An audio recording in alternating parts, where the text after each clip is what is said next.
Okay, this is a quick one about renting or buying property in Spain, from what I've seen so far. The first thing is it doesn't differ a lot from the Philippines, where online pricing can be much higher than what you can get on visiting in person. Um, One thing I did notice is that real estate prices can vary considerably. You can have houses of similar values next to each other, and there could be 20,000 euros difference on them. I'm not sure how they work out the pricing structure because it doesn't seem to be right. And I know somebody's going to go, oh, but maybe in different areas. Well, they're not. I had a look at where these properties were, and some of them are on the same estates, but they fluctuate in price so much. So it's just something to be aware of. But also, if you stop somewhere, like say stop for a hotel for a week to look around at houses to buy, there's a lot of houses for sale. If you want peace of mind, go with a real estate agent and let them help you through the process, because there's fees you may not be aware of.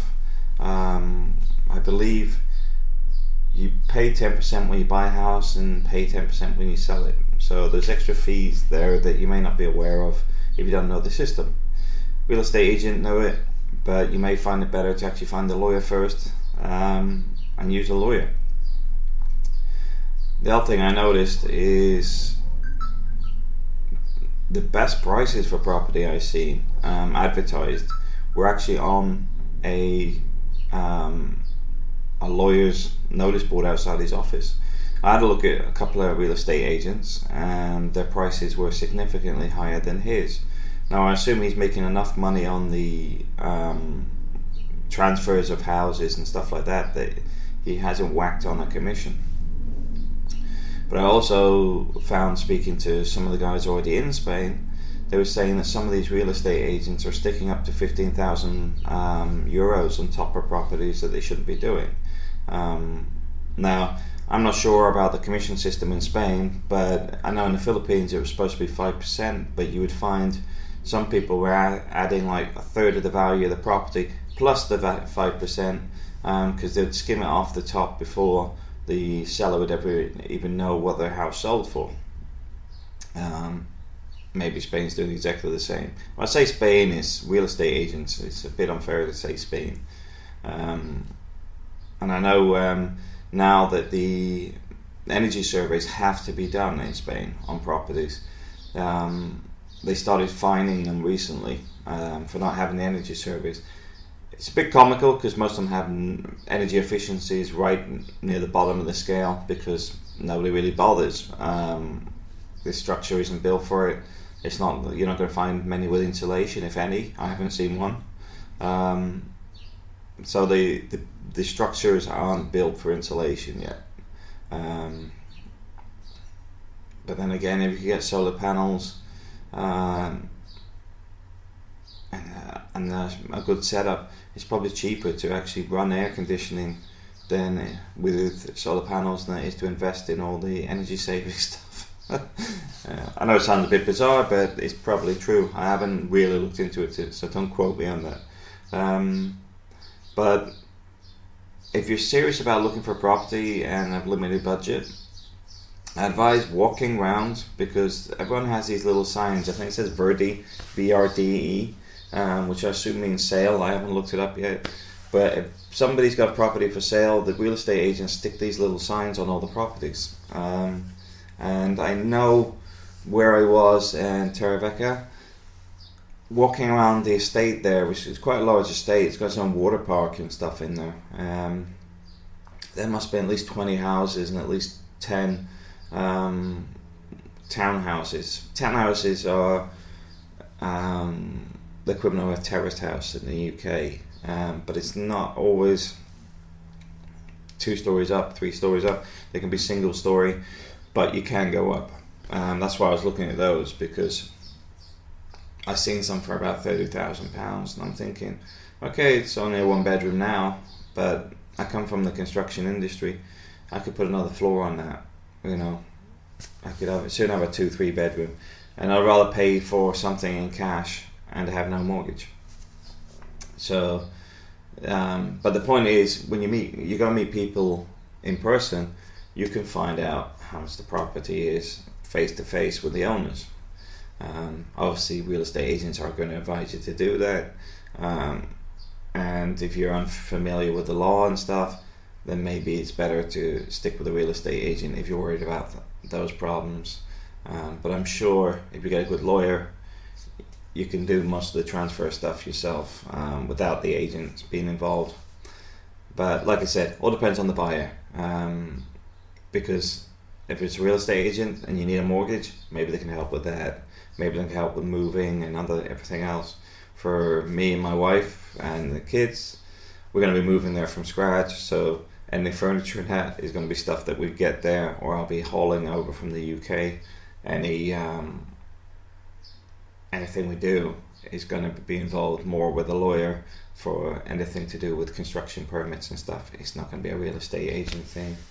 But I'm still looking at real estate agents just to see if they got something worth looking at.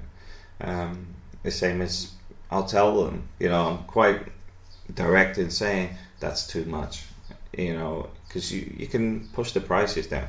It's still a buyer's market. The market is starting to move, but it's still a buyer's market. There's a lot of properties out there that are looking for people. The other side of that being the amount of people I've seen in Spain, there's a huge rental market there. Stating the obvious, I know, but for those that are unaware, there's a lot of people that will rent properties because of the tourism. Because you'll get the British tourists going seasonally. You'll get the pensioners go in the winter from the UK to escape the cold because it's cheap to live in Spain, then run the heating system. You'll get the people coming out of Barcelona and the other big cities for their holidays in August and whatever.